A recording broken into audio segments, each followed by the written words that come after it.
Tenía solo 9 meses y 9 días cuando falleció mi abuelo. 283 días por los que daría todo por recordar aunque sea el más mínimo detalle. Cosas que ni las fotos ni los cuadros me van a poder contar. A veces me enojo con la vida por no habernos dado más tiempo, por haberte quitado de mi lado antes de que pudiera recordar cada detalle sobre ti.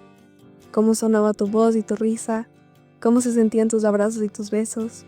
Solo he encontrado fotos contigo en 2 días diferentes. Las que nos tomaron esa tarde del 7 de diciembre cuando me sostuviste en tus brazos por primera vez y otras en el cumpleaños de mi prima en enero. Creo que solo hay una cosa que atesoro más que esas fotos. Tus cuadros. Todos y cada uno de los que he tenido la oportunidad de ver. Los cuadros estuvieron aquí antes que yo y después de él. Y por mucho tiempo creí que eran la única forma en la que podía conectar con mi abuelo. Me dejé llevar por la idea de que como lo perdí siendo tan pequeña, jamás tendría que experimentar un proceso de duelo sobre su muerte, sin darme cuenta que había crecido experimentándolo.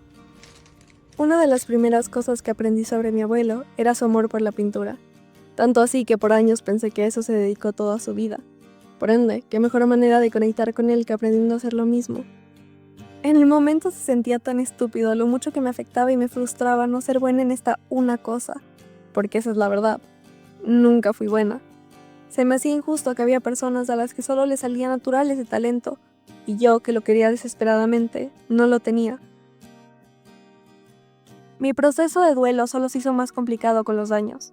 No quería sentir tantas emociones y me asustaba no saber cómo manejarlas, así que me las guardé, pero poco a poco fui perdiendo el control de ellas.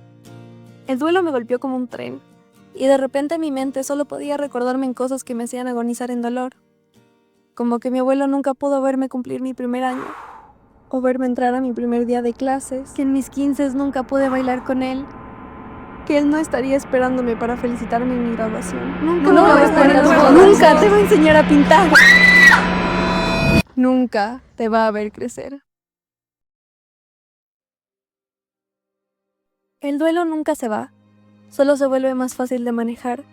Es como una piedrita que siempre va a estar en tu bolsillo, pero poco a poco te vas haciendo más fuerte, y aunque todavía la tienes ahí, ya no te va a pesar tanto. Aceptar que tenía que pasar por este proceso no fue para nada fácil, pero valió la pena. Encontré formas sanas de recordarlo sin la necesidad de convertirme en alguien que no soy. Mi abuelo le pintó a mi mamá uno de mis cuadros favoritos. Es una mujer cargando un racimo de flores de cartucho. Ahora cada vez que veo una sonrío porque me acuerdo de él. Así que sonrío todos los días cuando miro mi muñeca y veo la flor que ahora me acompaña siempre. Sus cuadros todavía me calman en los días más difíciles. Es como un abrazo al corazón saber que sigue conmigo a través de algo que amo tanto como el arte. Espero que sepa que así como él adoraba ser mi abuelo, como siempre me lo repitan, yo voy a adorar ser su nieta por el resto de mi vida.